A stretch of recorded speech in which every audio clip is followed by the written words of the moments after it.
kind of come. But I to thank all of you guys for taking time out of your night to meet here with us. We're very appreciative of your guys' time. This is the second panel that we've had this semester here for SMA. So we're trying, and I think we've kind of got a system down, so I'm hoping things go pretty smoothly.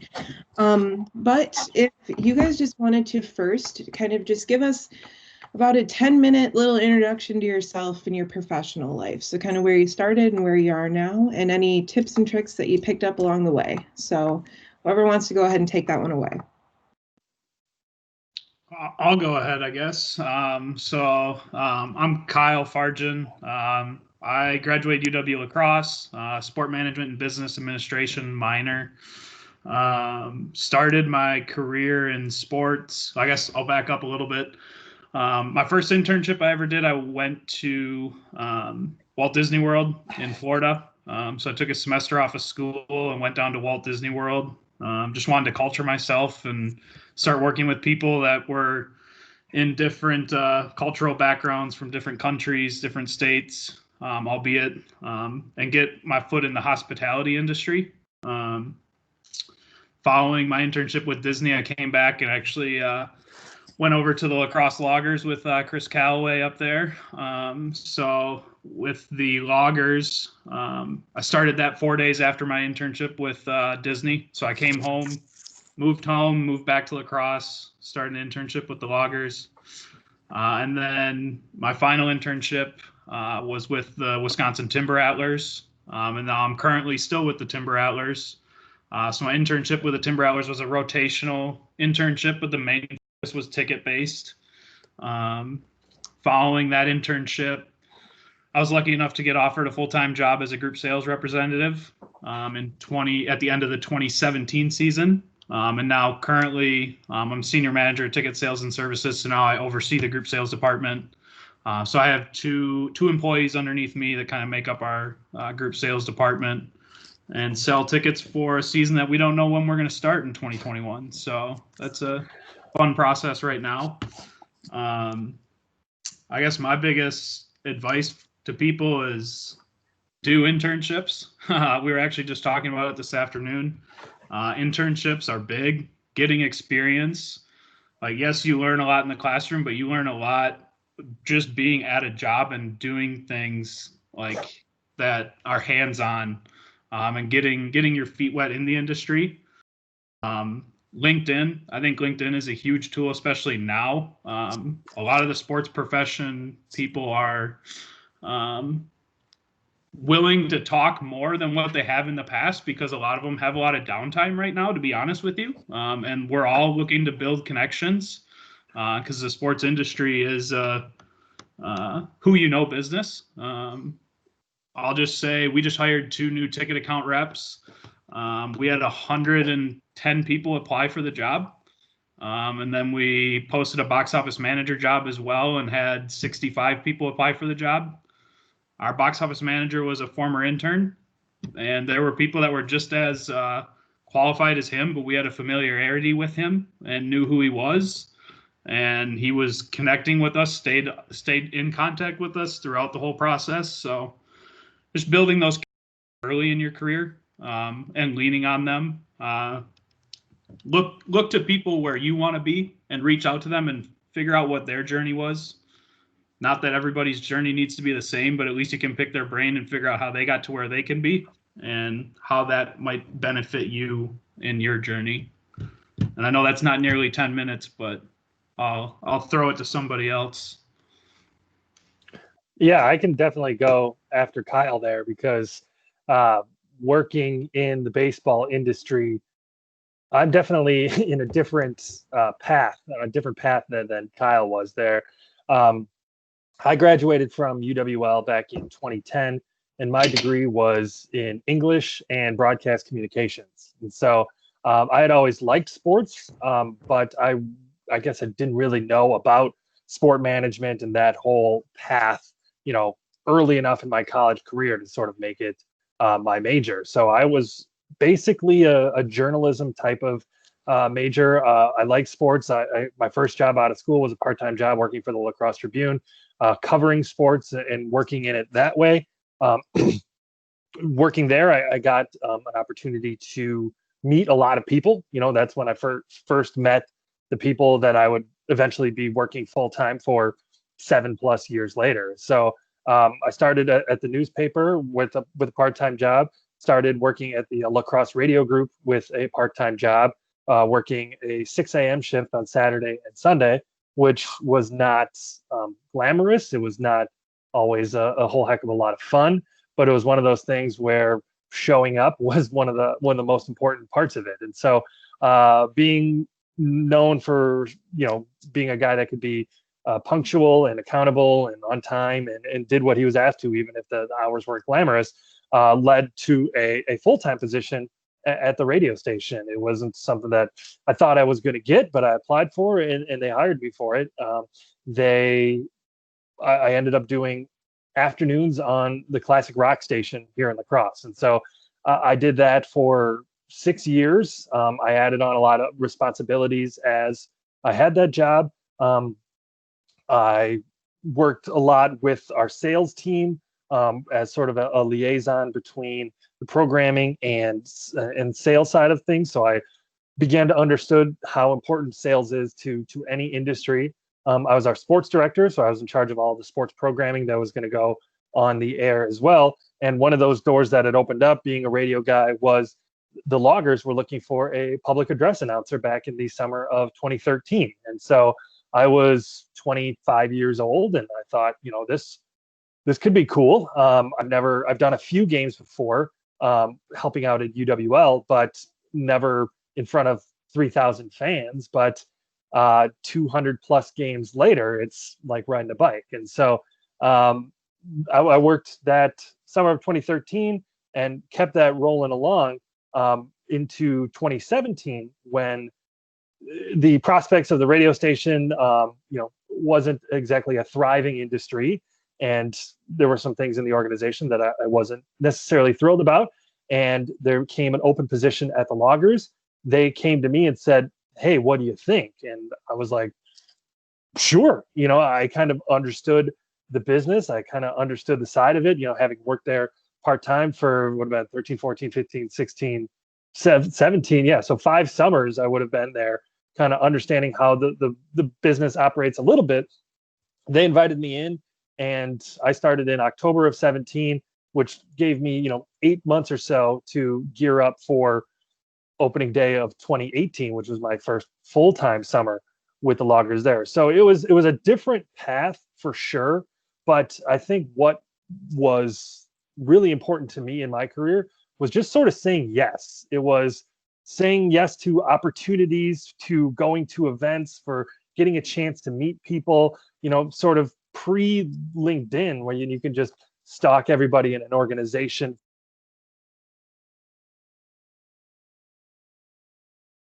The fact that I had covered a story and I had, written some stuff that got published and, met people and interviewed people. So they knew who I was. And so you sort of pop up on their radar screen. And so when they had a position available, I don't know if they ever actually made it public to get applications, because they knew that they had a relationship with me. They thought I might be good in the position, and they came to me for it, which was certainly flattering, and made me believe that, okay, if they think I can do it, maybe I can do it. So I've added a lot of roles and responsibilities over the 3+ years that I've been with the Loggers. Got a promotion to assistant general manager when there was some restructuring within the organization. Our ownership group ended up buying 2 additional teams within the Northwoods League in Rochester and Mankato. And so they needed somebody in La Crosse to get elevated with a little bit extra responsibilities. And so I was happy to take on that. And so for the better part of the past 2 years, I've been in charge of everything ticket related, individual ticket. And then I also hire and manage for our internship team. And that's one of the really cool things that I've been able to do over the past couple of years, is get to know people who are passionate and excited about the industry. And some of them have gone on to work at some other cool places, and it's one of those things where you take these wide-eyed kids that don't know what they've learned in class, but you try to teach them over the course of the off season, like, these are our philosophies, this is how we try to approach things, and then once opening day hits, sort of turn them loose. And there's been some talking off the ledge a little bit after opening night, like, yeah, that's sort of how things go. But it's been really fun, and it's been really cool to work with people that are excited in the industry. And like I say, it's always fun to be at the ballpark at the end of the day. So that's sort of my path, a little different, not having gone through SMA at all, but here I am in a similar position, to different type of organization, but me and Kyle sort of different paths to kind of a similar end. So yeah, whoever would want to go next, feel free to hop in. I can go next. That's cool.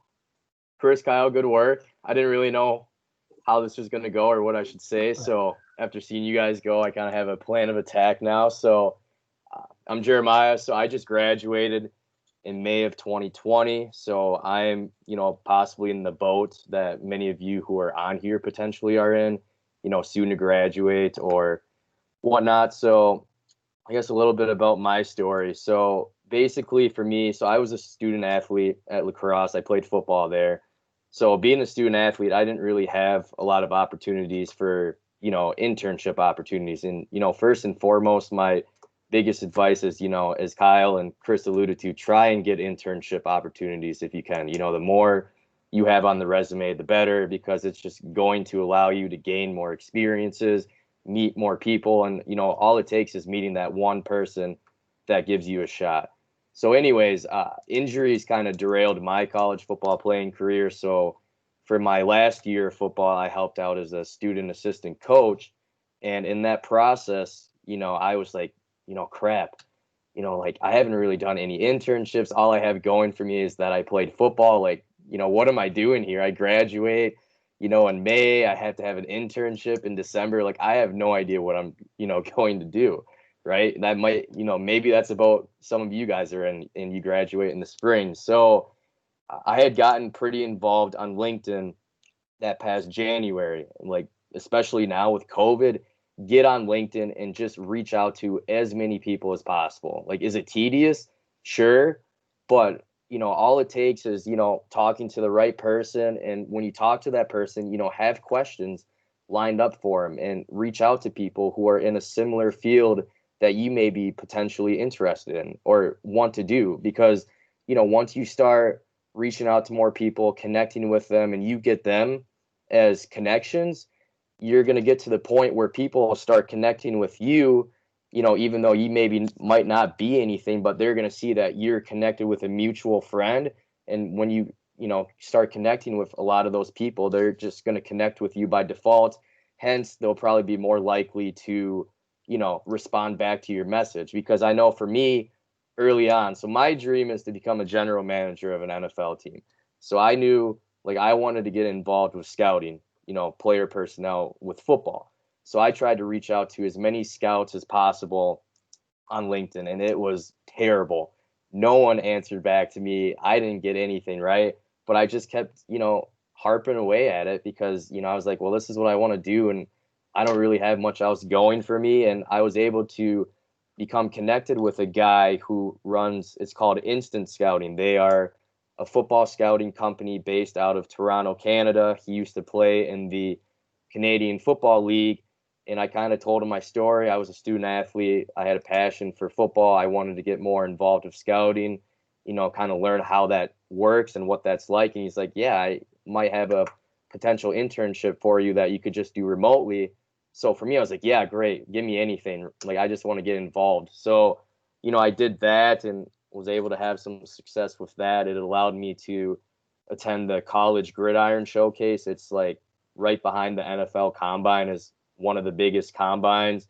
Tons of FBS guys go there. Like, for all you Wisconsin Badger fans, like Alex Hornibrook was there. So I know we all have a love-hate relationship with him, but, he was there. And, there's a bunch of other guys who were there that you guys would be familiar with. But, while I was there, I was able to connect with some scouts for the Jacksonville Jaguars. And this was important to me because for my internship to graduate this past May, I had to find something, right? And I kind of waited to the last minute to really get something finalized. I don't know what I would have done if it wouldn't have worked out, but before I even get into that, Teamwork Online, if you don't have it, get it immediately. And I'm not saying that you have to do the all MVP access. I did.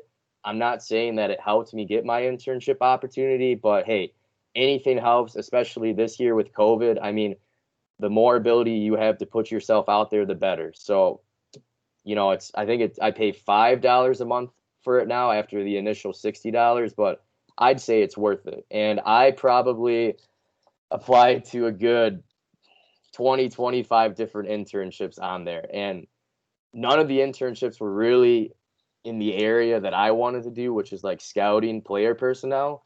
But for me, at the end of the day, I just, wanted an opportunity with really anyone or anything, with NFL being like my priority and then kind of working my way down from there. So, I was fortunate. The Jacksonville Jaguars, they got back to me and, they were interested. They wanted to know a little more about me. And they're like, so listen, why are you interested in a ticket sales and member experience internship? Why do you think you would be good for it? I was like, honestly, yeah, I know I don't really have any experience with this, probably like some of your other candidates. But what I can tell you is, through my sports playing career and, through school, I'm hardworking, I'm dedicated, I'm not afraid to be uncomfortable, I'm outgoing, I enjoy talking to people, and I'm going to work my ass off. And, just through different conversations that I had with their director of ticket sales and their assistants on a Sunday, I woke up from a nap. Our old football coach, Mike Schmidt, called me. He's like, Jer, you up? I was like, no, I just took a nap. And he's like, what do you mean you just took a nap? I was like, it's Sunday. I don't have anything to do. And he's like, you're going to Jacksonville. You got an internship. So, get your ass ready. And I was like, are you serious? I got it. Let's go. So anyways, I moved out after the fall semester of 2019. I moved to Jacksonville, and I was out in Jacksonville as a ticket sales and member experience intern with the Jacksonville Jaguars. So I've never really been on my own before, so never really been outside Wisconsin before either. So that's another thing. Don't be afraid to move. In the sports industry, a lot of times you're going to have to move before you're able to potentially get back to that area you want to be in. I don't know if it's a sacrifice. Some people say it's a sacrifice. I look at it as if you're passionate and you love what you're doing and you're trying to get to the point where you want to get to, it's just a part of the road. That's just something you have to do to get to obviously your end goal. So for me, this internship, one, I needed the internship so I could graduate in May. So I had to do this even if I didn't want to. But two, it was with an NFL team. So moved out there and, I helped with the season ticket renewal campaign. So I'm sure Kyle and Chris obviously have a great idea about what those consist of and how those are. I had to know where every seat was in the stadium, what all the suites were, every benefits and all that stuff you could get with each seat. So I knew Jacksonville and their stadium inside and out. But, I also made sure I knew that because I wanted to be the most informed person possible. So even though my passion wasn't ticket sales, I made sure I was the best ticket sales and member experience intern there because I wanted to prove myself and show that, yeah, this might not be my passion, but I'm going to work my butt off and be the best at it. So, while I was there, I knew I wanted to, reach out to the scouting department and, different people within player personnel. So, you have to be okay with being uncomfortable. So, yeah, it maybe took me a couple days to work up the nerve to go up to these people, but I was able to connect with their director of college scouting. His name's Mark Ellens. He actually went to the University of Wisconsin-La Crosse. I didn't even know this before I went there. So it's a small world. And, was able to have some conversations with him. So while I was there, it was, pretty big with the NFL draft process. So he couldn't really talk a whole lot, which kind of sucked, but it's okay. So I was able to connect with Marcus Pollard. He was a former tight end in the NFL who's their director of player development. And I was just able to make a whole bunch of connections, not even with just people within departments I was interested in, like even outside of those departments, because at the end of the day, all it takes is, meeting one person, and the more well-informed you are about, different positions, and the more people you meet, like you never know who they're going to know. So, I was able to become pretty good friends with the chief marketing officer for Jacksonville, and he was the chief marketing officer for LeBron James at Nike when LeBron first started with Nike, and then he went over to Under Armour and did the same thing for Steph Curry. So like this guy was like the guy, like he was the guy LeBron went to and was like, hey, what do you think of this like marketing thing? Like, do you think I should go through with it? And he'd tell him like, LeBron, you're stupid, or yeah, let's run with this. He'd be the guy behind the plan. So it's just really cool, the people I was able to meet and associate with. So obviously COVID, like the rest of you guys, it obviously affected me with my internship. So I was actually at the PGA tour at Hastings for the first round when like everything was happening, like, oh, COVID, like everything shutting down. So they actually went through with the first day of it. So I actually got to like work it and be there. Like that was my last day I was like there in person. So I guess that was kind of cool. But it became remote. And so I still did stuff, but it just wasn't the same. I wasn't in person. I wasn't in the office. I wasn't around the people. So I ended up going back to Wisconsin at the beginning of April, did my duties from Wisconsin. And then I kind of was like, well, crap, what do I do now? Because my plan initially was, to get a job with Jacksonville. I mean, I feel like with a lot of interns, just through who I know and who I've spoken to, a lot of times where you end up going for your internship, if you do a good job, like they'll work with you to try to either A, set you up with a job with them, or B, with someone that they know. So, because of COVID and, I wasn't there, a lot of the stuff I had going for me, like, working with the scouting department, possibly going to the Tampa Bay Buccaneers and helping out with their training camp, it all kind of fizzled because, I just wasn't there.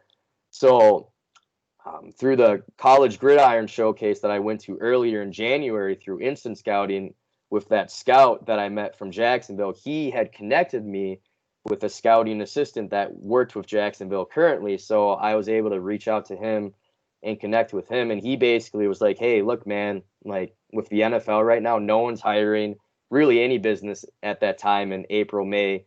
They weren't really hiring, everything was super tight and close knit, but he's like, you should potentially look into grad school and, possibly getting on with like a football team and being like a recruiting assistant or a scouting assistant, because, at the end of the day, where other people maybe aren't doing anything or kind of like stuck in the mud, you're enhancing your profile by going to grad school. So one, I didn't want to do any more school. Like I was like, lacrosse, I love lacrosse, but they schooled me out. I don't want to do any more of this. But, the more I looked into it and, more just hearing his story and how he got to where he was at, I was like, well, maybe it wouldn't be the worst thing to look into. So I looked up every Power 5 FBS school that had a sport management program. There were, I believe, like 50 some. And I got all the email addresses of over 300 plus people. And I basically emailed all these people a personalized message introducing myself, where I've been, what I've done, why I was reaching out to them. And I basically was just like, hey, I'm thinking about going to grad school. Would love to help out the football team. Do you have any positions available if you're recruiting or scouting departments? This is my passion. This is what I want to be when I grow, or like when I get, older and progress into my career. I heard back from Clemson, Illinois, West Virginia, Florida. The Clemson guy said, I love what you're trying to do. We don't have anything for you. I'll keep your resume on file. Illinois said, yeah, we don't have anything for you. I can't do anything for you. Florida was actually interested in me. I probably would have went to Florida, but they didn't get back to me in time. And it's funny now, I'm actually friends with that guy just through continued contact with him and just like saying hi to him every other week, or, just catching up. Like at the end of the day, like with these people you connect with, like, yeah, you're obviously trying to help yourself out, but you can't come across as just being only about yourself. Like you actually have to like care about what they're doing too, and like why they're doing it and how their days are, because they're be more receptive to like wanting to help you if they know that, oh, this person is just trying to use me because this is where I'm at. Like, just be genuine, be a good person. But yeah, anyways, West Virginia, the guy got back to me, their director of scouting. He formerly was with the Houston Texans as their director of scouting and the Baltimore Ravens as their director of college scouting. And he was like, hey, look, like, I have something I'm trying to start here with the scouting department. It's unlike any other FBS program. No other team does it. Maybe we'd have something for you in the spring. So I kind of just took a shot in the dark and I applied for the online program for grad school here, and I got accepted. And I was like, hey, look, man, I got accepted into the program here. Would you by chance have anything available for the fall? And he's like, let me get on an interview with you. For the interview, I had to do scouting reports on Philip Lindsay. He's a running back for the Denver Broncos. Josh Allen, the quarterback for the Buffalo Bills. And I had to come up with the starting depth chart for Florida State and what it would have been projected for this year. Talked for him like 2.5, 3 hours. And at the end of it, he was like, hey, by the way, we did have a position become available with our scouting department as a student assistant. It's yours if you want it. Let me know by tomorrow. And I just said, I'll take it. I'm there. So even though I'm doing the online class, I could do this online class from Antarctica if I really wanted to. But for the opportunity to work with the football team and be hands-on, I moved out to Morgantown. I don't know anyone out east. I have no family out here. I'm out here by myself. But like I said before, you can't be afraid to move and do what it takes to follow your dream. So because of COVID, I still haven't been able to work in the offices with my boss. I've been doing everything remotely, out of my room, mostly at my desk here or out in the living room. But, I've been fortunate enough that I've been able to go to every home game. So I'm looking forward to the Oklahoma game 2 Saturdays from now and seeing Spencer Rattler, their quarterback. He's a stud. I'm assuming most of you guys know who that is. So that'll be cool and fun to see him. But yeah, it's Morgantown's pretty similar to lacrosse and a lot of things. But yeah, I'm fortunate. I'm probably in a better spot than a lot of kids who, just graduated like myself in May. But, biggest advice is control the controllables. Obviously you can't control COVID and what it's done for you guys, with your classes and being in person, but you can control your attitude. You can control how you are. And at the end of the day, like, that's all you can do. And, just keep working your butt off and stuff will work out for you. So I know I kind of talked for a while there, so I apologize, but I think we have one more person that's supposed to speak. So I apologize, but hopefully you guys are able to take something away from that. Yeah, you're all good. All right. So, I just graduated from UWL in 2020. So kind of where I started back in summer 2017, I did playgrounds for the city of Racine, just setting up different camp games and youth sports, basketball, football, track, kickball, all that stuff. So that kind of started out for me. Next summer, I was fortunate enough to get an internship with the Kenosha Kingfish. I worked kind of with Delaney. I didn't really know her at the time, but we found out later that we were both there at the same time. So I was a ticket operations intern, did will call. More so I did day-to-day tickets, for customers that wanted to just do single game. Did a couple ticket packages, but that wasn't quite my role yet. I mainly managed the phone, so any call that came in, just a lot of the day-to-day stuff. Did a little bit of marketing too, but I think it was a really good opportunity. I think Delaney kind of knows that organization kind of had a lot of problems, but it kind of worked out because it gave good experience in like crisis management, which was definitely scary at the time, but looking back, it helped a lot. And then after that, I think, just at UWL doing Wheels for All, which I'm wearing my Wheels for All shirt. That obviously helped with volunteering and community relations and presenting in classes and just getting good hands-on experience with actually creating an event.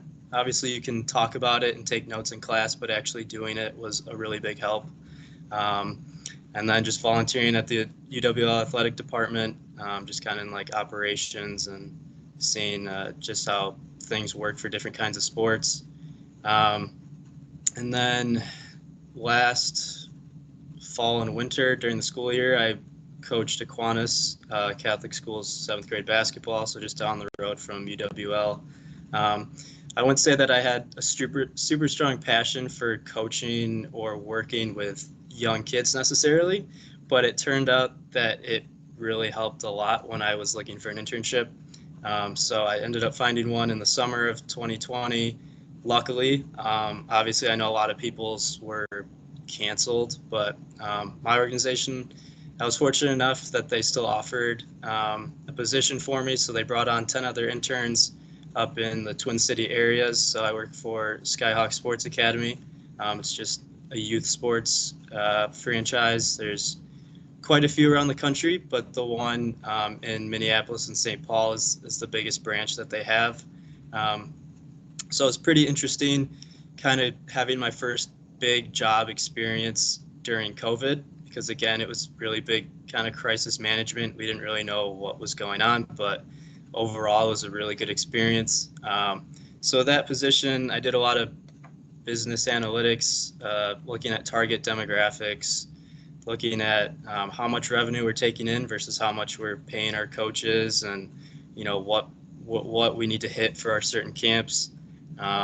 Doing a lot of roster uploads, working with our organizational partners, uploading our camp rosters so our coaches were prepared and they knew how many kids were going to be at a camp. And then I did a lot of coaching too.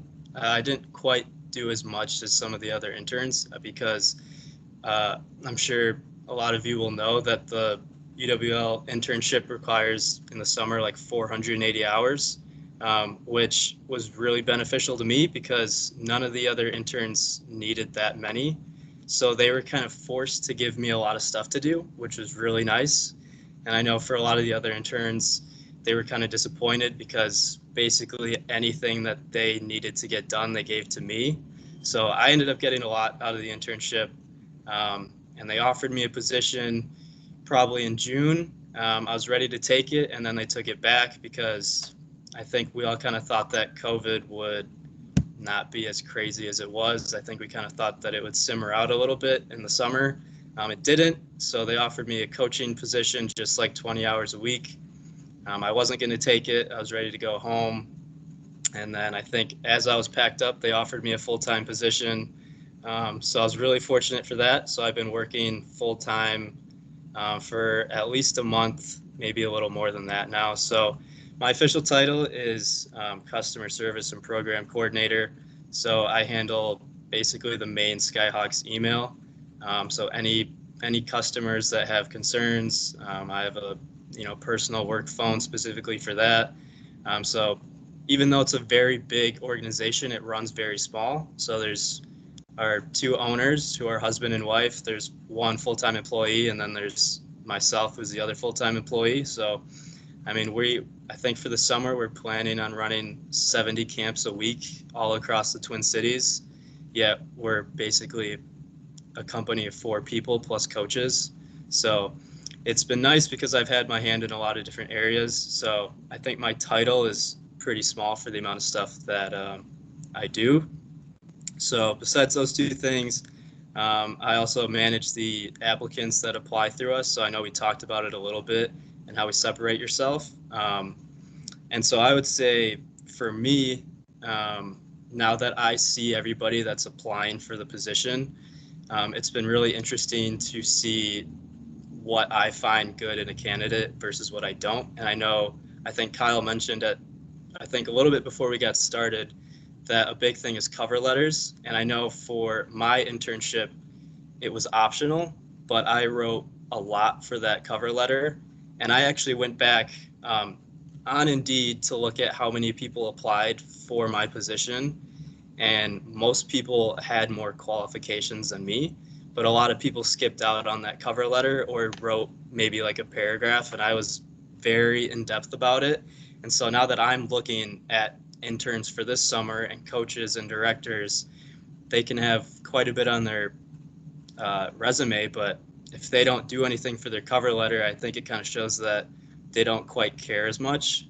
So I'm more willing to give somebody who has maybe a little bit less experience, because I understand that it can be hard to find jobs. But if you show that you really want this position through your application, then I'm more willing to contact you about it. And then I'd say another piece of advice was, I'd say just be reliable. I'd say that's helped me a lot. I think the ticket operations job with the Kingfish was definitely difficult, but not, I think a lot of people could do it. But I know I was given a lot more responsibility than any other intern, just because not everybody's reliable. So I think just having that strength, same thing with where I'm at now. There were 9 other interns in my same position. I didn't feel like the job I had was necessarily that difficult, but I just proved to be reliable day in and day out. So just being just reliable, chances are that you can move up with that organization, because again, they didn't offer me a job because, they were worried they would have to lay off their one other employee.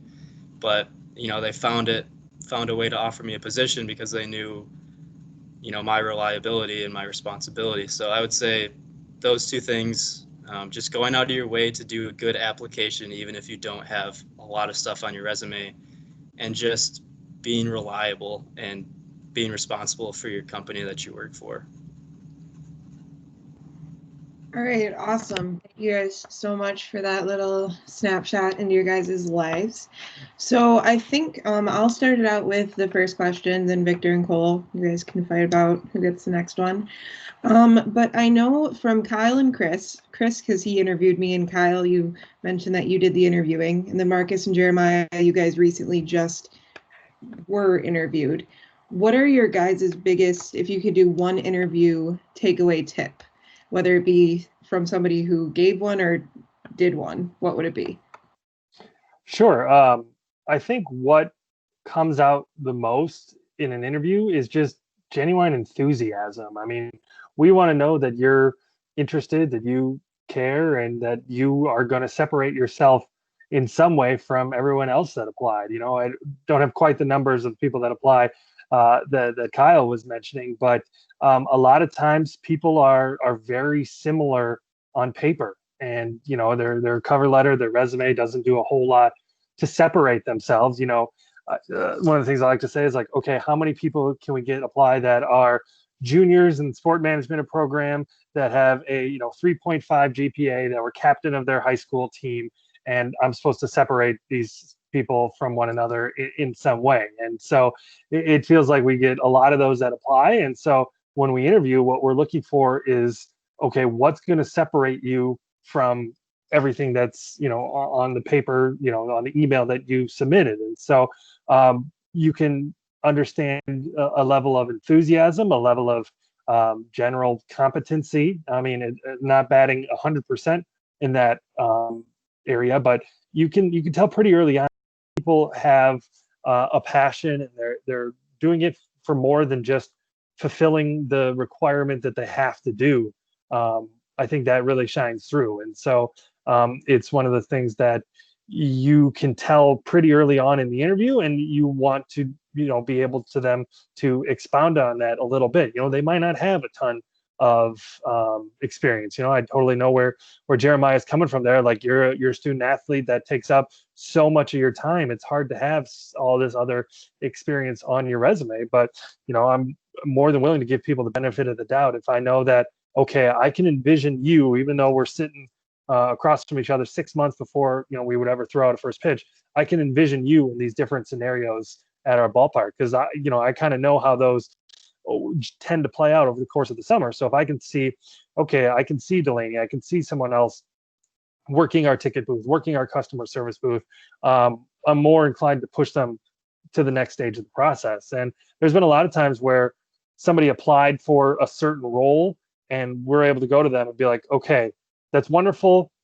This role actually might look better to you, because we have things listed on our website, and they might sound good to you as you're researching, but kind of getting a feel for people, being able to pivot them a little bit is one of the things that we have to be able to figure out before we ever get to opening the gates. And so just that level of enthusiasm, that level of excitement for what we have going on, doing a little bit of research, knowing about who we are, what type of baseball we are.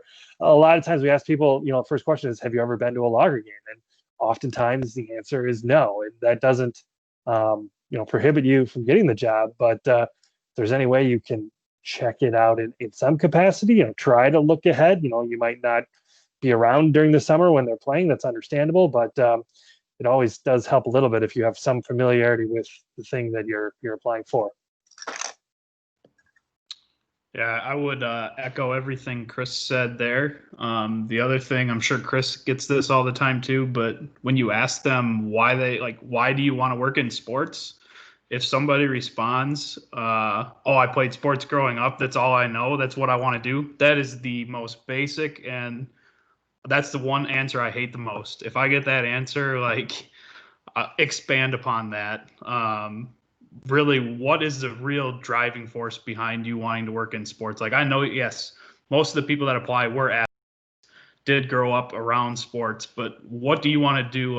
Hey, we're a community-owned baseball team. I want to be in sports because it helps out the community. It brings people together. It's an entertainment value. Expand upon it a little bit, and don't just say, oh, I grew up playing sports. That's all I know. I was a captain. I can be the captain of the office. That's the worst answer. I mean, it sounds like a great answer, but it makes me throw up a little bit in my mouth when I hear it, to be honest.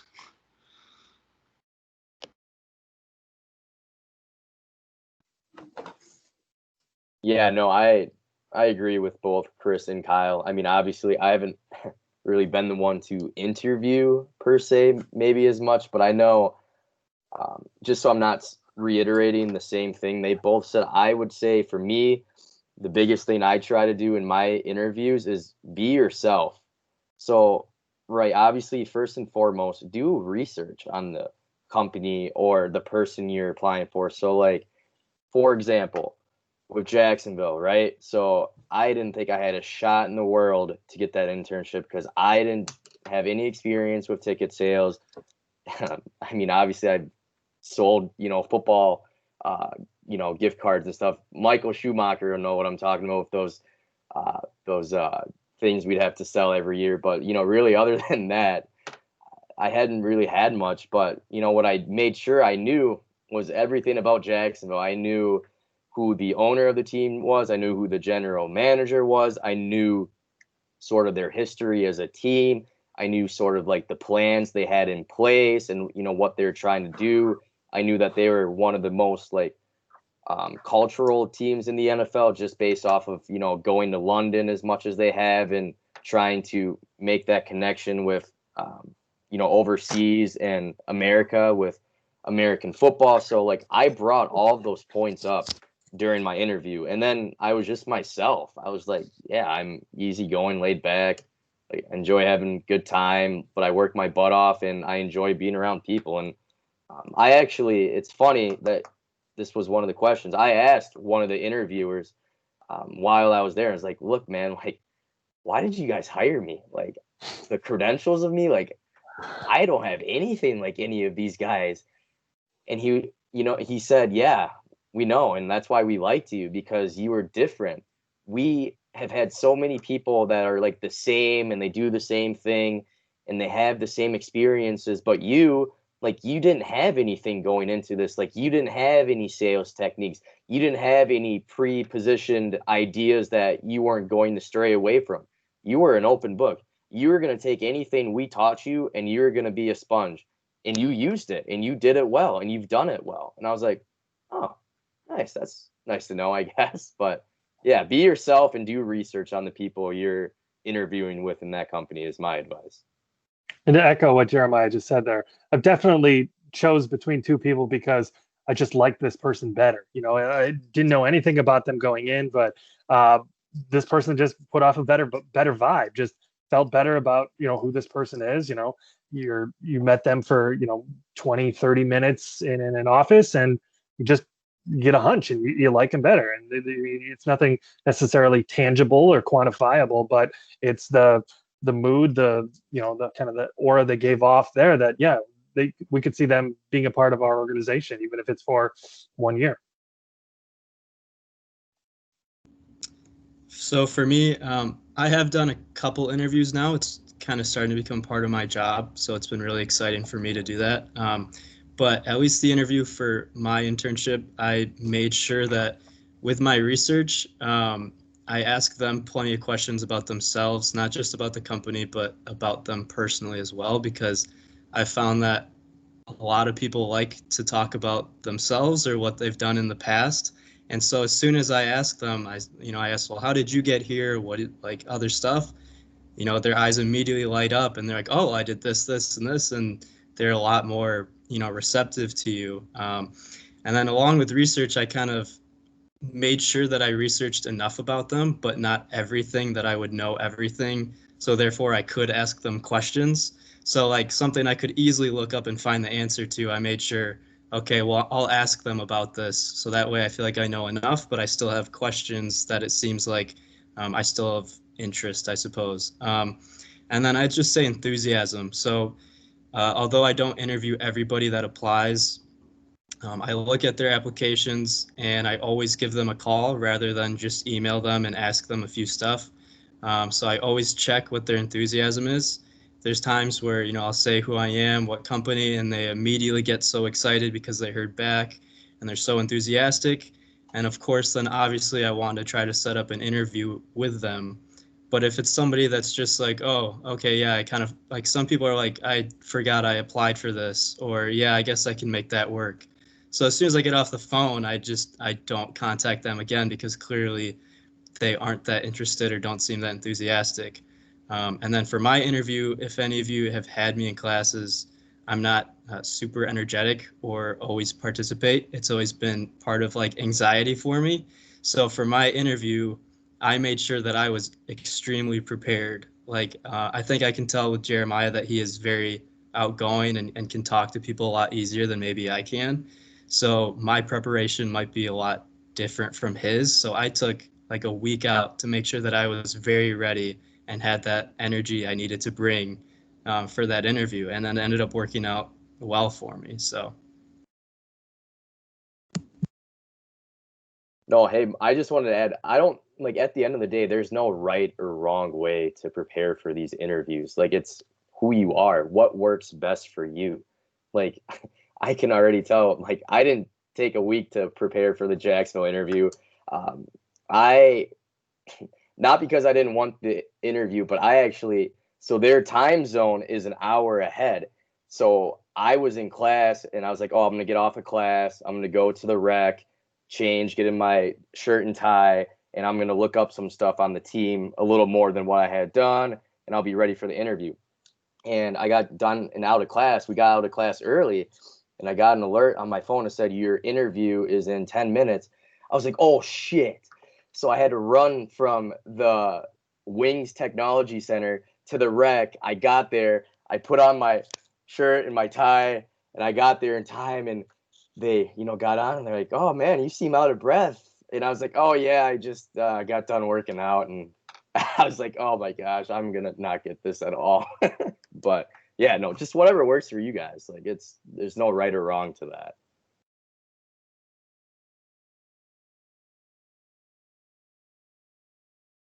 You want me to go first, Cole, or do you want to go? Whatever you want to do, up to you. I guess I'll just go then. So Jeremiah, I'm a big LinkedIn guy as well. That's kind of something I've been trying to introduce everyone here as a member, as well as everyone else. What's your biggest advice for people who are just starting on LinkedIn and only have so many connections? Because I know after 500 connections, that's where you kind of see it, the progressive people reaching out to you.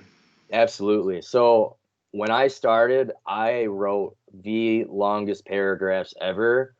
And, I heard back from a few people, but I think I just scared away so many people because I think I was trying to get my whole life story into 3 paragraphs.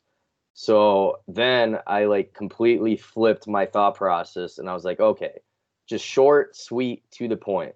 Who you are, where you're from, maybe a couple things you've done, why you're reaching out, what you want to do. Short, sweet, to the point. And I started to hear back from a lot more people. And then, like you said, Victor, once you start to get more connections, people are more prone to just accepting those, follows back. I mean, like, I'm not kidding you. Like, I would sit, even while I was in my internship in Jacksonville, like when I had free time and I wasn't going out of my way to talk to people, or I didn't have work to do, or I had got the work done, I would go on LinkedIn and I would just scroll through. I would type in football scouts, and every single football scout that popped up, I'd send a friend connection and I'd write a personalized message to them. Like it'd be like the same template, but I'd, obviously change the name, the team that they were working with. But I do that individualized to every single one. Like every other day I'd get like a message and be like, hey, we have to log you off because you've sent too many messages or something. I don't know if anyone else has had that issue before.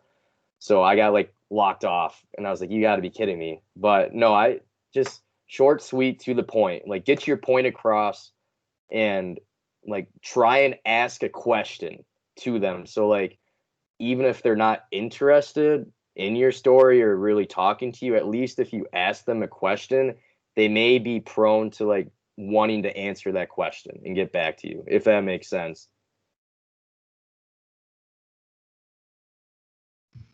No, that does. Does Chris, Kyle, or Marcus have anything to say about LinkedIn? I know, like, I'm not sure how involved you are on LinkedIn, but just to kind of give us an update. Well, it's always good to match a name with a face, especially if you send me an email, it might I'm doing something else.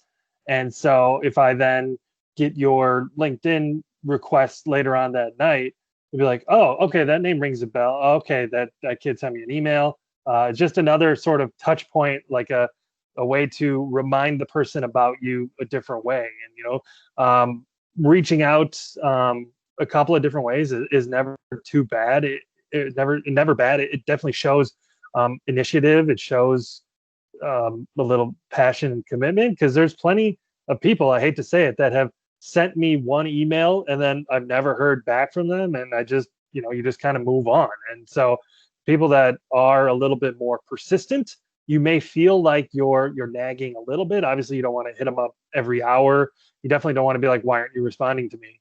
But if you can, a couple extra touch points here and there, definitely keeps you on my radar screen. And maybe it's like, okay, I got to carve out a couple of minutes here to respond to this email. And so if that's really kind of what you're going for there, is to get someone to reach back out to you, extra touch points like that is certainly a nice way to go.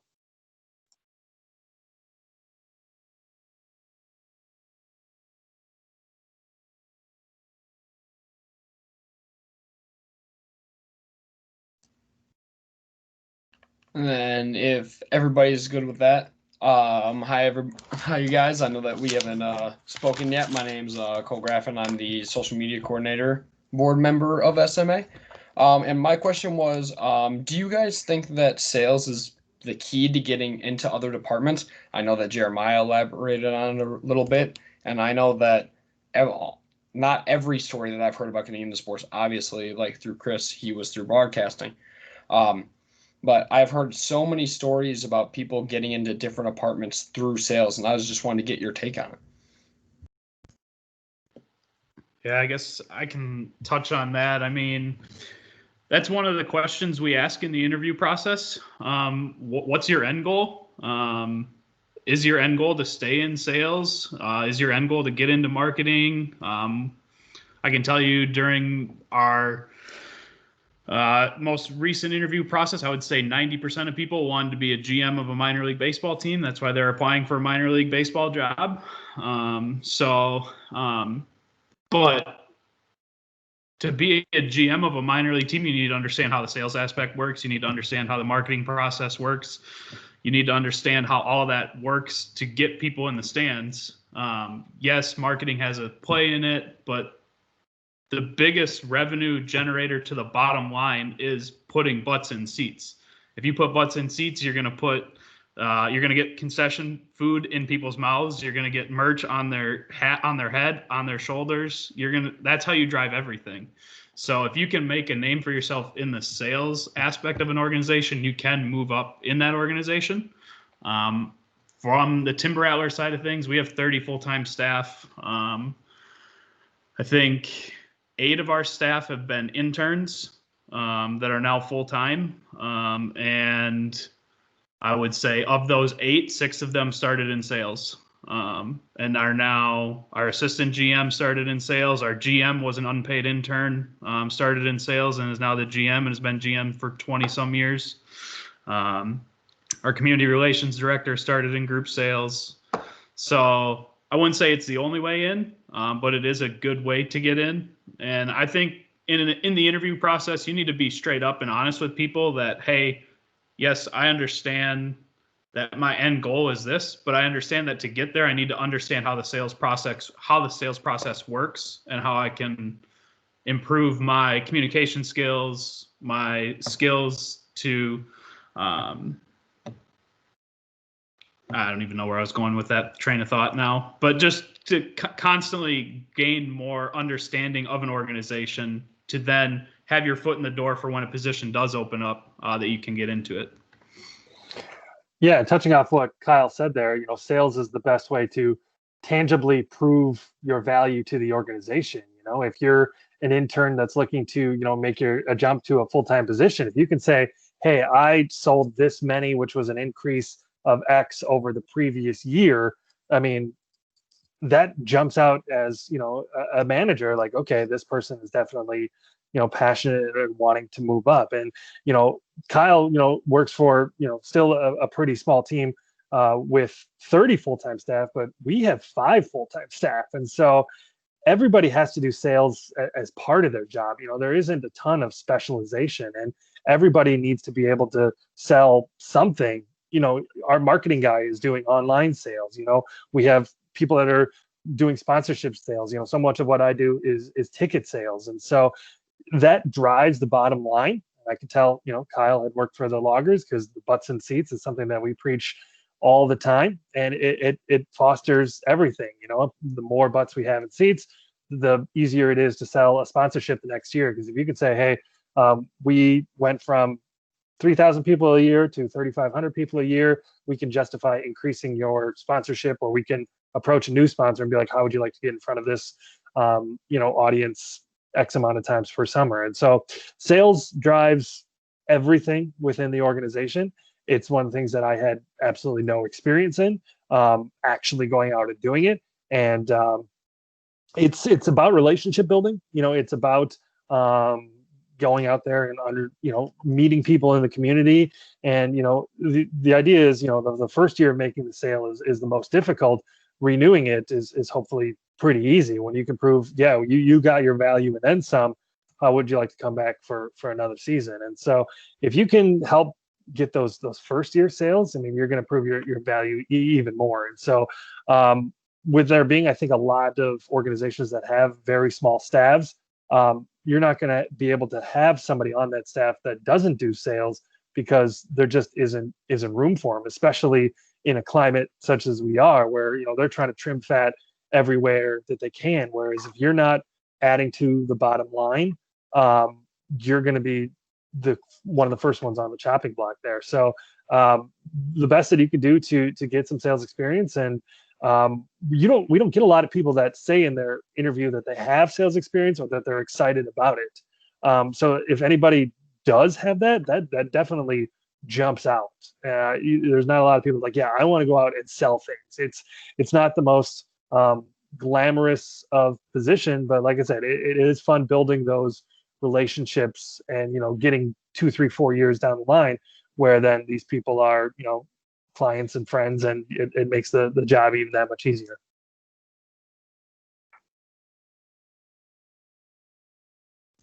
Yeah, I mean, oh, go ahead.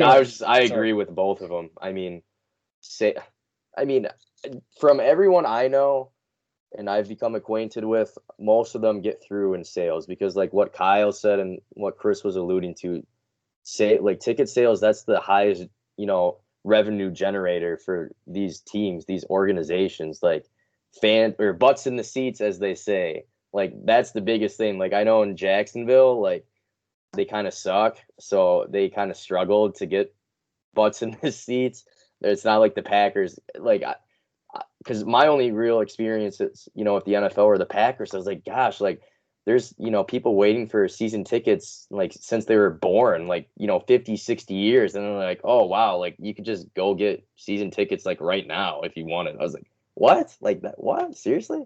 But I mean, at the end of the day, like even when you're in sales, like obviously your communication skills are going to improve. You're going to build relationships, but try and find ways to help improve your ticket sales. So like something I had been working on, before COVID struck was something that I was able to be a part of as a kid. So the Green Bay Packers with Timber Rattlers, they did the softball charity event every year.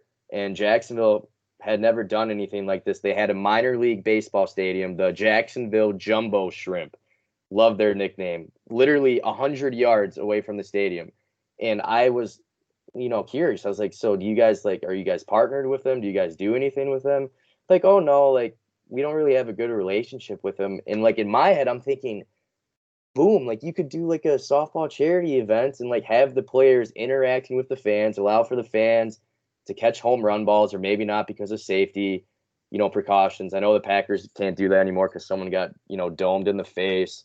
But I remember when I was a kid, like I caught like a Javon Walker home run ball, and it was like a great memory because everyone was like, "Oh, you got his ball." But like that's just stuff you remember as a kid, and like families love it. You can like talk to the players, and they do like the pie in the face, and all this other stuff. But like find different ways to like improve the ticket sales through different events that your team can still do. Like there's so much more than just selling that you're doing with ticket sales. And it can help you with like literally anything you're trying to do. Marketing, like my dreams to be a general manager. It can help me with that because I know how the process works. Like the list just goes on with what it can do for you. Yeah, I'd say for me, obviously every sports industry, you're always selling. So I know my boss worked in sales before, and before I started in customer service for them, he kind of did it mainly. And so every time that he answered the phone, I could tell that he was a salesman. Even if that call wasn't specifically selling something, maybe it was a parent who was just trying to figure out how to register and she was already set on signing her kid up.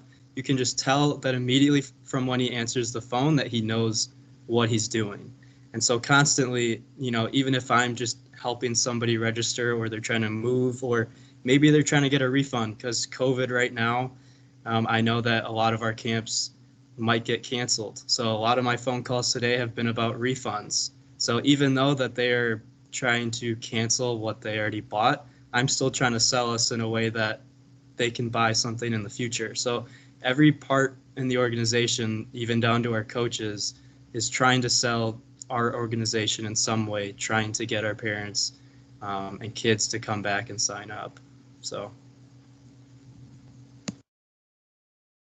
And then thank you guys all so much for answering that question. All you guys gave fantastic answers, and I got great notes from all of you guys throughout this entire process on this little notepad that I got over here. But the backbone behind the reason that I asked you guys this is that we have been approached by the Milwaukee Bucks, and Delaney can tell you about this as well. We've been approached by the Milwaukee Bucks to be a part of the Milwaukee Way Sales Academy this upcoming winter, and I thought that would just be a fantastic way to gain sales experience, even while I'm still in school and I still have a semester left because I'm doing an internship over the summer. I thought that would be a fantastic way to gain experience. So thank you guys all for answering that question. Even if that's bad experience, it's still something interesting on your resume. So do it. It'd be a talking point, and you can even say, yeah, I did this. It was awful, but this is what I learned. So even if it's bad, it's a risk worth taking, I would say, for sure. To expand upon that, I know I mentioned I went down to Disney to do an internship. Strict reason to go down there was to have a talking point in interviews, because when somebody sees Disney on a resume, they're going to bring it up. And the easiest way I can talk about it is I cultured myself. I worked with people from Haiti. I worked with people from China. I worked with people from Australia. I worked with people from Jersey, California, wherever. I know how to work with anybody. And in sales, if you know how to work with anybody, it's going to be pretty easy to get your way through that sales process and sell yourself in an interview. Another thing we always talk about with the Tim Rattlers is every time you're wearing a Tim Rattlers shirt out in public, you're selling the organization. Somebody's going to ask you about that shirt. Like, oh, did you go to the Tim Rattler game? Or you can be like, oh, I actually work for them. And hey, these are the things we have coming up. So even if you don't work in sales, if somebody sees you wearing merch, they're probably going to ask you about it. And if you work in the organization, that's an easy spot for you to push getting people out to the ballpark. Yeah, they gave some very good tips in regards to sales. And like Callaway said, I worked with him directly when I was in sales at the Loggers. And you're not always going to have a great experience, but those are the ones that you build upon for in the future. So we probably have time for one question from the crowd. Don't worry if it's not yours, because I'll give you guys all their contact info after the meeting. So does anybody have a question? You can either unmute or ask in the chat.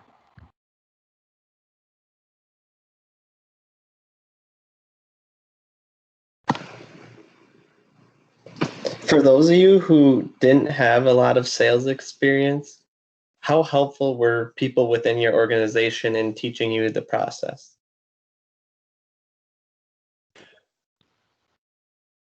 Well, I think that it was necessary, at least in my experience. They're not just going to turn you out and say, okay, here's a list, good luck.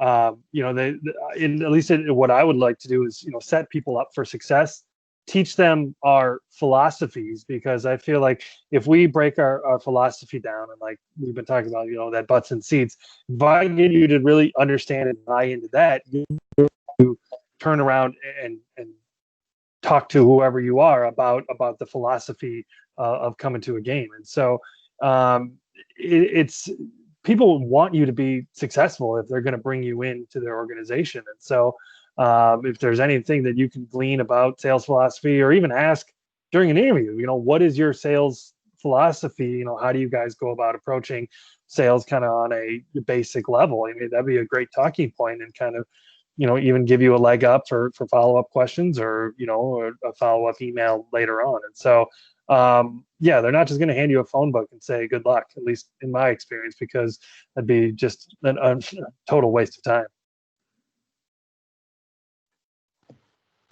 Yeah, I would echo that. I mean, we're definitely going to give you the right tools and train and go through mock calls and sit down and talk about how you can improve. Once, like, we'll sit down and listen to you on the phone a few times and say, hey, this worked out well, or this might be something that you thought worked, but here's a way that you could maybe approach it a different way. And then podcasts. There's a lot of podcasts out there right now that talk about selling and just different people's MO behind it and different strategies. So I wouldn't, like, if you ever have time, just start looking at some of those different podcasts and reaching out to some of those people even too. Like I listen to Jesse Cole pretty much every day.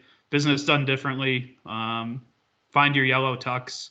He's a minor league baseball god, I guess you could say. Like, everything they do is completely different. The Savannah Bananas. If you haven't heard of them, look them up. But he's got a really good podcast. And then 52 Weeks of Hustle is another good podcast. Kathy Burrows, Potato Chips. She's got a good one. And then, just go on Spotify and just look like podcast about sales. And it might not even have to be sports sales. Maybe you can listen to somebody about how they sell a different product and then go and figure out how you can use it in sports.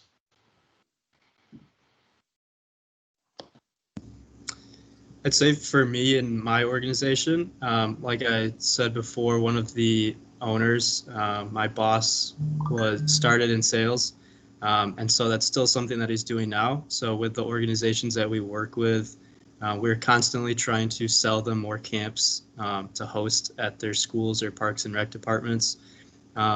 So I asked him if I could just join in on those meetings. They used to be in person, but now they're on Zoom.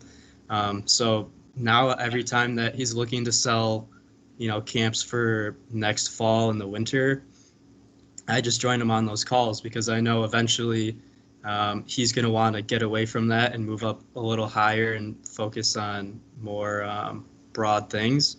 So then that's an area that I could take over. So I've been really fortunate to have someone specifically from sales, and I just asked, even if I'm not the one selling them, can I just sit in on this conversation to see how you do it and how they respond?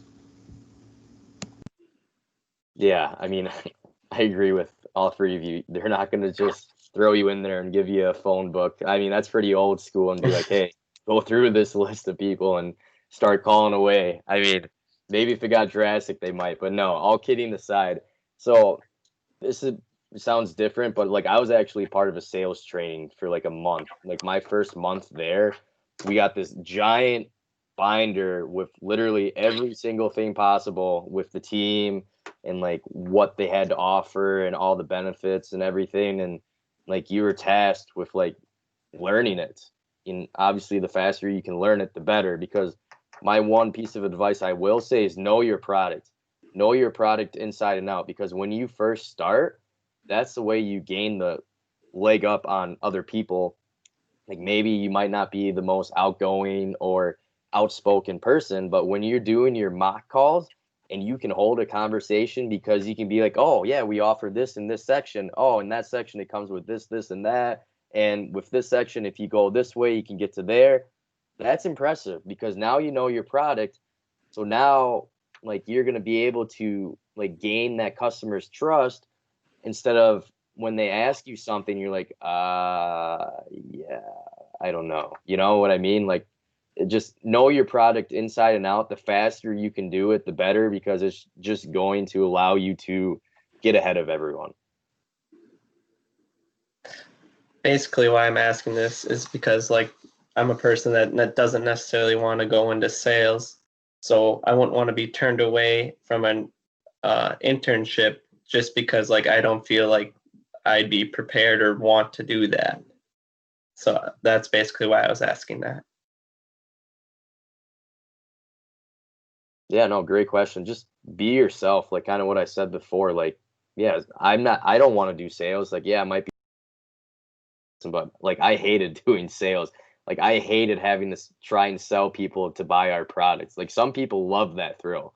Like they love that, trying to get people to buy our stuff, and like the relationship part was fun, but I don't know, it just wasn't for me. But like at the end of the day, like if you know your product, that's just going to allow you to better sell the product and get that product out in front of people, and do so confidently, because people can tell, even if you're over the phone, if you're confident enough in what you're doing, like they can tell right away if this guy's a joke or if this guy's legit. So be confident and know your product.